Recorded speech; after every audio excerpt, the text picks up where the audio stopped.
Hi hello నమస్తే. ముందుగా అందరికీ వినాయక చవితి శుభాకాంక్షలు. ఈరోజు వ్లాగ్ వచ్చేసి పూజ ఎలా చేసుకున్నాం, ఇంట్లో నైవేద్యం అయితే ఏముండమో చూసేద్దాం రండి.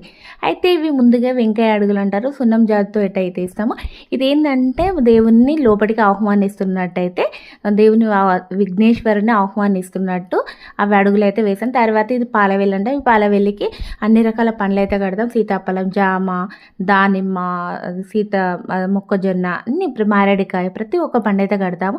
తర్వాత దేవుని ఆహ్వానిస్తూ పెట్టి ఇక్కడైతే 108 అష్టోత్తర శతనామాలు చదువుకుంటూ గరిక, పత్రి, పువ్వులు అన్ని రకాల ఆకులు అయితే వేస్తాం. పంచామృతం కూడా చేసాం చూసారా. దేవునికి నైవేద్యంగా పంచామృతం అండ్ ఉండ్రాలు అయితే చేశాను నైవేద్యంగా. ఇంట్లోనైతే వంటలు అంటే దేవునికి మడితోటే చేశాం కదా. ఇవైతే చింతకాయ పచ్చడి, ఇది తుమ్మికూర. కొందరు ఇండ్లలో పప్పు చేసుకుని, మా ఇంట్లో మాత్రం కర్రీయే చేస్తారట.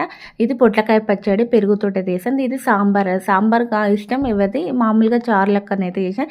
తర్వాత పాపడ్స్, తర్వాత ఇది నైవేద్యం కోసం అయితే పాల తాలికలు అయితే చేశాను నైవేద్యానికి. అట్లే రైస్.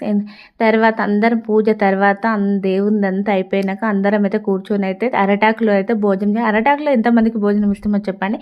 మేమైతే ప్రతి పండుగ అరటాకులోనే భోజనం చేస్తాం.